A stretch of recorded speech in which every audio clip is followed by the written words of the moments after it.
you're still maintaining, but realizing your life could totally self-destruct at any moment. Howard is a good example of someone who took action before his life could become a train wreck. Howard and the Working Girl. Driving his brand-new shiny black Lexus sedan, Howard turned off Highway 580 and guided his car a few blocks to San Pablo Avenue in Oakland, California. At that time, San Pablo Avenue was a grungy thoroughfare, part of which were littered with used drug needles and empty liquor bottles. It has since been cleaned up, although many areas are still run down. At that time, the notable attraction of San Pablo Avenue was that it was known as an area where prostitutes solicited customers while walking the unswept sidewalks or leaning into cars from dirty curbsides.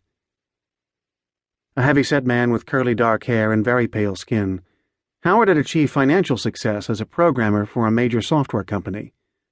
He frequently traveled and had no clue about how to date. Lately, Howard's job had been more and more affected by his compulsion to visit working girls. As a result, his job performance was suffering, and his social life, which had never been great, was basically going down the tubes. But this time, as Howard slowed the Lexus to get a good look at the girls on the street, there was a difference. Howard knew he was in trouble, and he didn't want to lose the life he had worked so hard to build. He had called me and had started sex addiction counseling. It was going well. So, why was he once again cruising San Pablo Avenue? Because I had asked him to. What? His sex addiction counselor had asked him to look for a prostitute? Yes. Except this time his counselor, me, was sitting comfortably in the back seat of the Lexus.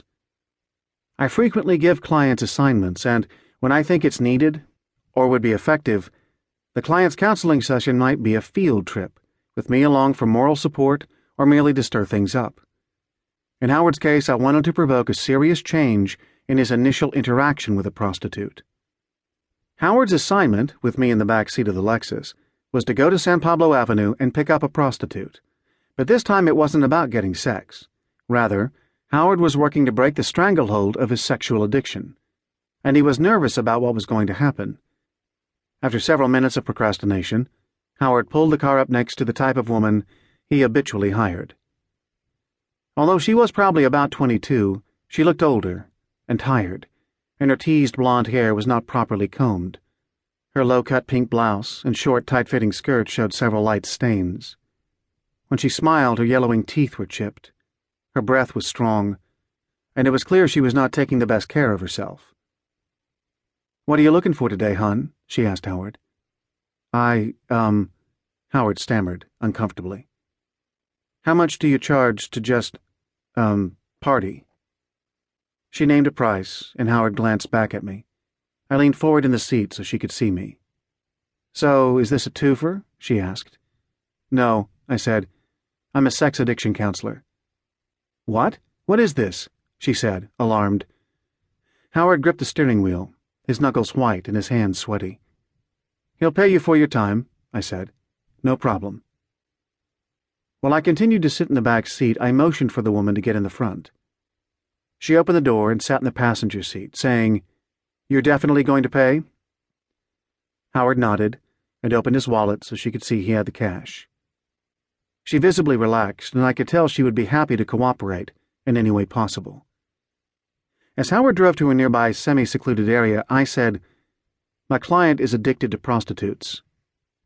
"That's what I'm here for," she said, with a cheery smile. Howard glanced at her face, then at her breasts.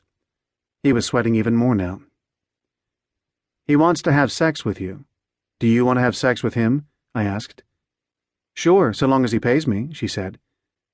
"But do you really want to have sex with him?" I asked, keeping my voice low and gentle. "What do you mean?" she asked, even though she knew exactly what I meant. "I mean, do you enjoy it? Do you enjoy being with men, like this man?" The artificial smile on her face faltered. I knew I'd hit a nerve. She was off her game now. Flustered, she tried to regain her composure and angrily set her jaw.